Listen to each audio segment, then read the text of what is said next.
গত কয়েকদিন ধরে আবারও কিন্তু গরমের তীব্রতা বেড়েছে পাহাড়ি জনপদ খাগড়াছড়িতে। এখন খাগড়াছড়িতে আজকে সকাল থেকে ৩৮ ডিগ্রির চেয়ে বেশি তাপমাত্রা দেখা যাচ্ছে। যে অ্যাপস রয়েছে আবহাওয়ার অ্যাপস, সেই অ্যাপসে কিন্তু বাস্তবে কিন্তু তার চেয়ে বেশি গরম অনুভূত হচ্ছে।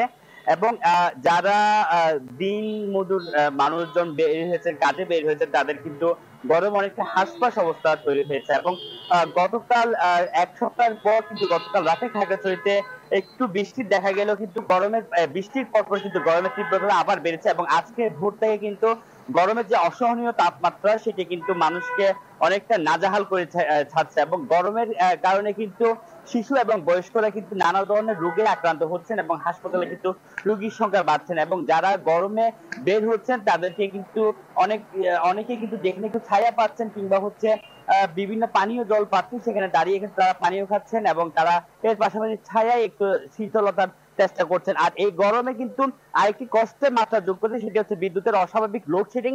এবং এর পাশাপাশি বিদ্যুৎ যতক্ষণ থাকে তারপরে কিন্তু বিদ্যুতের যে লো ভোল্টেজ, সেই লো ভোল্টেজের কারণে কিন্তু বিদ্যুতের যে পাখা কিংবা অন্যান্য যেসব শীতল যন্ত্র রয়েছে তা কিন্তু ঠিক মতো কাজ করছে না। এর ফলে কিন্তু মানুষের কষ্ট আরো অনেক বেশি বেড়ে গিয়েছে শৈলী। এর ফলে মানুষ কিন্তু অনেকটা অতিষ্ঠ হয়েছে এই পাহাড়ি জনপদে শৈলী। মানিক, ধন্যবাদ আপনাকে। খাগড়াছড়ির দাবদাহের খবর জানাচ্ছিলেন সহকর্মী নুরুস সাফা মানিক।